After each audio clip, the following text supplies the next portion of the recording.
9 September, Sri Mulyani pamit sebagai Menteri Keuangan. Ia berharap kebijakan yang sudah dilakukan mampu membuat ekonomi Indonesia tetap tumbuh. Jiwamu kasih, dan arti kata kecewamu, kasih yakinlah. Suasana haru menyelimuti gedung Kementerian Keuangan selepas serah terima jabatan yang diemban hampir 2 dekade Sri Mulyani Indrawati. Saat serah terima jabatan, Sri Mulyani berpesan agar Kementerian Keuangan ke depan tetap menjaga keuangan negara.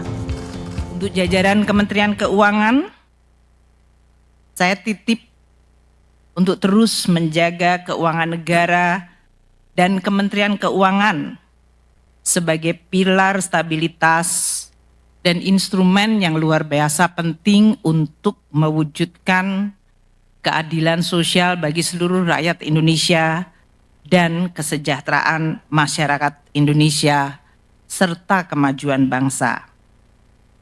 Jalankan dan lanjutkan tugas dengan amanah, profesional, kompeten, dan jaga selalu integritas. Bantu pimpinan yang baru dan terus melaksanakan tugas dengan dedikasi. Sri Mulyani di mata pegawai Kemenkeu adalah sosok yang berdedikasi. Terlebih di kementeriannya yang ia emban hampir 2 dekade berbeda presiden. Panjang umur,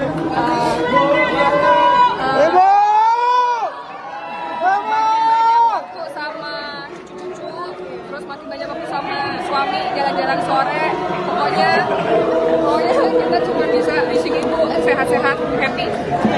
Dengan baik, mendampingi kita. Dia manusia nggak ada sempurna ya. Setiap kebijakan pasti juga ada pro dan kontra. Ibu nggak bisa. Kebijakan Kementerian Keuangan juga nggak bisa untuk memenuhi semua aspirasi masyarakat. Tapi kita cuma terima kasih atas ibu kontribusi dan dedikasi ibu. Intinya kami akan terus di sini sesuai dengan pesan ibu menjaga keuangan negara dan kita coba lelah mencintai Indonesia. Menteri Keuangan Purbaya Yudi Sadewa berjanji tidak akan merombak kebijakan fiskal yang telah dijalankan. Saudara, sejumlah kebijakan Sri Mulyani tak akan diubah oleh Menkeu baru Purbaya Yudi Sadewa. Salah satunya disiplin fiskal yang menjadi tonggak keuangan negara. Lalu apa saja kebijakan Sri Mulyani yang harus dilanjutkan demi meraih pertumbuhan ekonomi 5,4% di era Purbaya? Kita tanyakan ke Kepala Ekonom Bank Permata Joshua Pardede. Selamat pagi Mas Joshua. Selamat pagi Okta. Mas Joshua, ini jangan sampai baju Sri Mulyani kebesaran ketika dipakai sama penggantinya. Lantas karakter atau kebijakan Sri Mulyani apa sih yang harus dipertahankan untuk meyakinkan market? Ya, tadi sebenarnya sudah sempat disampaikan ya, disiplin fiskal itu penting, bagaimana menjaga rasio defisit fiskal tetap dijaga di dalam 3% terhadap PDB, rasio utang pun terhadap PDB pun juga tetap dijaga dalam kondisi level yang sehat. Lalu juga bagaimana reputasi global pun juga ini penting untuk tetap dijaga, dan yang terakhir adalah bagaimana komunikasi kebijakan ya agar transparan. Ini juga harus tetap dikomunikasikan kepada semua stakeholder, terutama kepada investor, sehingga 3 hal itu saya pikir menjadi krusial untuk Menkeu yang baru agar tetap bisa menjalankan ataupun tadi dikatakan melanjutkan ya mesin-mesin keuangan yang ada saat ini untuk bisa lebih lanjut lagi mendorong pertumbuhan ekonomi lebih optimal lagi. Oke, disiplin fiskal kata kuncinya. Lantas Sri Mulyani ini kan sudah janji pajaknya nggak naik, tapi defisit anggaran 2,48%. Mampu nggak kira-kira Purbaya menjaga ini? Terutama kalau kemarin kita lihat responnya nih agak kurang baik nih ketika baru pelantikan. Ya, tentu ini menjadi pertanyaan besar adalah pertanyaannya kalau sekiranya belanjanya tidak bisa diotak-atik lagi, khususnya belanja prioritas pemerintah pusat dari presiden, tentunya Menteri Keuangan baru harus memutar otak terkait dengan dari sisi penerimaan, khususnya lagi dari sisi penerimaan perpajakan. Karena seperti yang kita ketahui bersama bahwa RAPBN 2026 penerimaan perpajakan ini naik kurang lebih hampir 13%. Dan ini tentunya memberikan message yang kurang positif ya kepada dunia usaha dan juga kepada konsumen dan juga masyarakat secara luas. Artinya akan ada kenaikan ataupun dari sisi masyarakat pun juga akan terbebani dengan pajak yang akan meningkat di tahun depan. Nah, oleh sebab itu memang perlu ada perluasan cakupan wajib pajak dan terutama dari sisi sektor misalkan digital, lalu juga pekerja informal, dan yang lebih terpenting lagi adalah ke kelompok high net worth income individual ya. Dan juga tadi juga perlu dieksplorasi lagi misalkan pajak kekayaan. Ini memang sudah sudah mencuat juga di beberapa lembaga think tank, namun juga ini perlu dipertimbangkan oleh Kementerian Keuangan untuk bisa meningkatkan penerimaan perpajakan. Jadi jangan hanya penerimaan pajakan ini ditarikin hanya untuk menengah ke bawah saja, tapi juga bagaimana kita mengoptimalkan masyarakat menengah ke atas. Dan berikutnya pun juga terkait juga dengan optimalisasi PNBP, ya, dengan adanya termasuk juga dividen BUMN, royalti sumber daya alam, dan juga reformasi tata kelola sovereign wealth fund, ya. Dan juga yang lebih terpenting lagi adalah efisiensi belanja, ya, karena kita perlu melihat lagi mengevaluasi bagaimana penyerapan dari sisi belanja prioritas pemerintah. Kalau sekiranya memang belanjanya ini masih belum terserap dengan optimal, berarti masih ada belanja yang bisa dialokasikan untuk belanja-belanja, misalkan untuk insentif fiskal, misalkan untuk industri manufaktur yang bisa menyerap tenaga kerja, dan juga misalkan untuk memberikan insentif pada UMKM yang bisa menyerap tenaga kerja dalam jumlah besar. Jadi ini saya pikir masih banyak opsi-opsi untuk bisa mendorong lagi pertumbuhan khususnya menengah ke bawah. Oke, harus kreatif cari alternatif pos penerimaan pajak termasuk tadi utak-atik terutama buat menyasar menengah ke atas. Mas Joshua, ini kembali lagi pasca reshuffle, kita lihat IHSG anjlok, kemudian juga nilai tukar rupiah terhadap dolar Amerika Serikat juga kemarin juga terdepresiasi. Apakah market nih kayaknya have no clue tentang siapa sih Purbaya ini sendiri? Ya, saya pikir sangat wajar ya kalau kita bicara bagaimana kinerja Bu Sri Mulyani dan juga dari sisi track recordnya beliau ya, tentunya investor memandang bahwa Bu Sri Mulyani adalah sudah menjadi penjaga gawang keuangan Indonesia yang berhasil ya dalam misalkan melalui berbagai krisis dari 98 ya, dan juga terakhir krisis COVID 2019. Jadi tentunya ini memberikan indikasi bahwa tentu sosok Menteri Keuangan baru ini akan dilihat ya, dinantikan oleh investor khususnya langkah-langkah apa saja yang akan, terobosan apa saja yang akan dilakukan, dan seperti yang disampaikan juga oleh Pak Menko yang baru bahwa disiplin fiskal akan tetap dilanjutkan, dan ini tentunya harapannya tetap akan bisa menormalkan pasar lagi, artinya akan memberikan kepercayaan kepada pasar. Namun kembali lagi yang lebih penting lagi bagaimana mengoptimalkan dari sisi penerimaan, meningkatkan produktivitas dari sisi belanjanya, sehingga fiskal itu tetap akan memberikan ruang fiskalnya tetap terjaga, dan khususnya lagi adalah memberikan kepercayaan kepada masyarakat agar setiap rupiah yang dibayarkan oleh wajib pajak ini benar-benar dipertanggungjawabkan oleh pemerintah terkait dengan spending yang produktif juga. Kembali lagi adalah soal bagaimana disiplin fiskal, kemudian juga bagaimana standar seorang Sri Mulyani ini juga harus bisa dilanjutkan dan juga lebih baik tentunya oleh Menkyu Purbaya. Mas Joshua, Global Networking Sri Mulyani kan juga nggak kaleng-kaleng ya, kita tahu G20, Indonesia mulus, walaupun G7 atau G7 bersih tegang, kemudian juga Sri Mulyani ini kan juga mampu mencegah negara maju walk out, benchmark tinggi, effort apa yang bikin Menkyu baru bisa diterima market? Ya, saya pikir memang ini harus dicontoh ya, artinya bagaimana Menkyu Pak Purbaya pun juga perlu melakukan hal yang sama seperti yang dilakukan oleh Bu Sri Mulyani, artinya perlu Pak Purbaya proaktif dalam berbagai forum internasional ya, baik itu IMF, World Bank, G20, dan juga menunjukkan bagaimana kemampuan diplomasi ekonominya, memastikan bagaimana komunikasi kebijakan fiskal berkoordinasi dengan moneter, dan juga mengirimkan sinyal konsistensi terkait dengan reformasi struktural, dan mungkin tentunya yang lebih penting lagi adalah confidence building measure ya di dalam negeri ya, tentunya dengan konsistensi dari sisi state budget ya, dan juga confidence building keluar negeri melalui forum multilateral ya, roadshow investor, dan juga rating agency. Ini saya pikir menjadi step awal untuk bisa memberikan sinyal penting ya kepada dunia luar ataupun ke dunia internasional bahwa Menteri Keuangan Pak Purbaya pun juga memiliki track record bagus ya dalam hal forum-forum internasional. Oke. Kalau Mas Joshua sendiri melihatnya ekspektasi pasar nih Menteri Keuangannya seperti apa sih sebetulnya sekarang di tengah tantangan, tentunya tantangan global yang terjadi saat ini?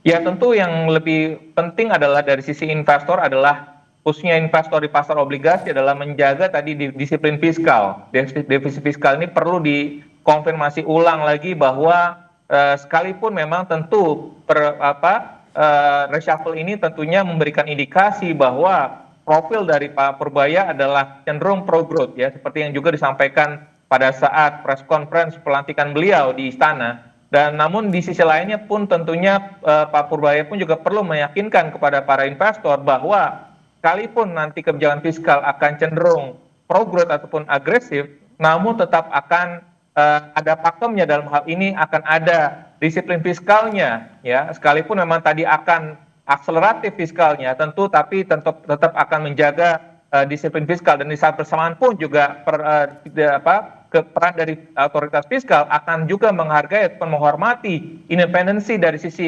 kebijakan moneter. Yang ini juga penting sekali untuk karena harmonisasi ataupun sinergitas otoritas fiskal dan moneter ini tetap harus dijaga independensi dari Bank Indonesia, karena ini tentunya memberikan sentimen positif kalau independensi Bank Indonesia ini tetap dijaga oleh pemerintah Indonesia.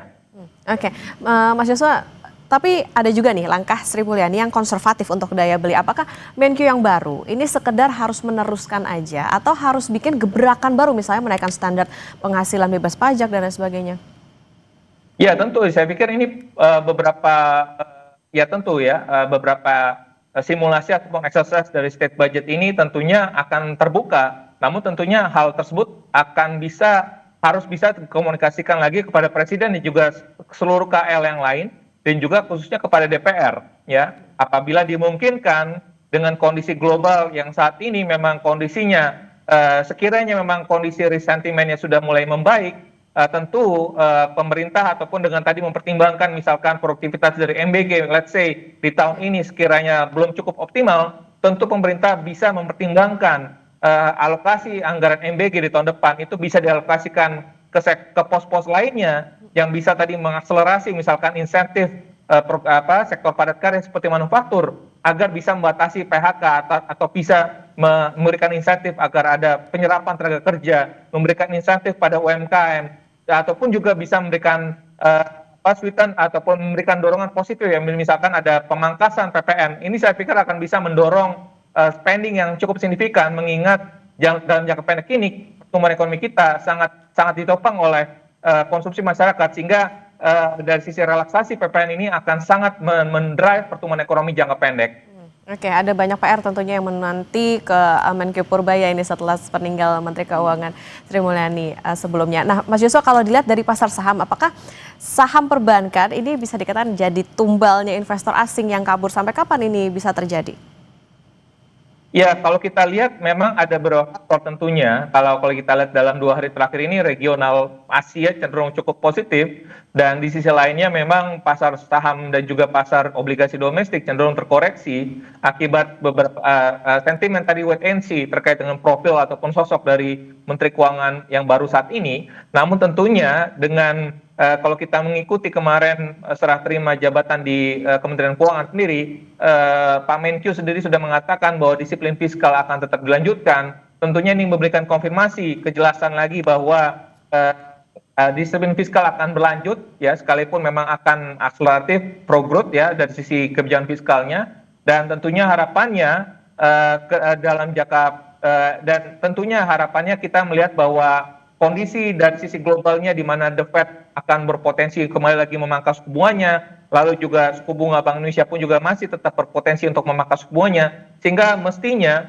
kalau kita melihat dalam kaitannya kepada saham-saham ataupun IHSG secara keseluruhan dan juga pasar obligasi secara keseluruhan, semestinya ini akan memberikan sentimen positif, dan sehingga tentunya kami tetap melihat akan ada arah-arah pembalikan termasuk juga untuk arah kembalikan kepada nilai tukar rupiah kita. Berarti bisa dikatakan sebetulnya pergantian Menkyu itu sendiri bukan satu-satunya pengaruh begitu ya kepada IHSG maupun juga nilai tukar kemarin? Ya, salah satu pengaruhnya betul 2 hari terakhir ini memang terkoreksi karena regional Asia lainnya memang cenderung mengalami hal yang positif ya, sentimen positif. Jadi tapi ke depannya kita melihat forward lookingnya masih ada sentimen positif dari ekspektasi penurunan suku bunga di Amerika Serikat yang akan juga disertai juga ataupun di saat bersamaan pun juga akan ada potensi penurunan suku bunga Bank Indonesia, Sehingga kombinasi kedua faktor ini diharapkan akan bisa memberikan sentimen positif juga kepada pasar keuangan domestik kita. Oke, Mas Yuswa, ini soal bunga mawar putih yang diberikan saat sertijab dan permintaan maaf Sri Mulyani. Berbeda saat era SBY yang dikasih mawar merah sebagai tanda semangat bilang I'll be back gitu. Tapi kali ini saya minta maaf. Ada analisakah soal ini, Mas Yuswa? Ya, saya pikir memang dengan sudah track record ataupun pengabdian beliau ya dalam 3 rezim pemerintahan sudah dari Pak SBY, Pak Jokowi dan juga Pak Prabowo, tentunya apakah kemungkinan beliau masuk lagi ke pemerintahan mungkin saja ada, tapi kalau kita lihat kalkulasinya kemungkinan memang kemungkinannya mungkin relatif kecil dalam jangka mungkin 5 tahun ke depan ini ya. Jadi saya pikir mungkin kita melihat bahwa kondisinya dalam jangka pendek ini kemungkinan besar Ibu Sri Mulyani kemungkinan masih akan melihat ataupun akan memandang akan sebagai warga negara seperti yang disampaikan juga pada saat bisa sambut di Kementerian Keuangan ya, artinya kita perlu menghormati beliau, pilihan beliau sebagai warga negara biasa, dan tentunya kita perlu mengapresiasi ya kinerja beliau dalam kurang lebih 15 tahun terakhir ini di pemerintahan sebagai penjaga gawang keuangan Indonesia, telah menjaga kinerja fiskal kita dengan baik dan mendapatkan apresiasi dan prestasi yang luar biasa dari dunia internasional. Tentunya kita perlu apresiasi kinerja dari Ibu Sri Mulyani juga. Oke, 15 tahun artinya ada legasi banyak yang ditinggalkan oleh Sri Mulyani. Ini tentunya jadi tantangan terbaru bagi Menkyu yang baru, Menkyu Purbaya, tidak hanya utak-atik soal tadi bagaimana pos-pos pembelanjaan, tapi juga bagaimana disiplin ekonomi, kemudian penerimaan pajak, dan juga soal tantangan dalam diplomasi ekonomi. Ini kayaknya harus go the extra mile nih kayaknya nih Menkyu Purbaya untuk bisa melanjutkan Sri Mulyani. Terima kasih Kepala Ekonom Bank Permata, Mas Yuswa Pardede, sudah bersama di Kompas Bisnis. Sehat selalu. Terima kasih.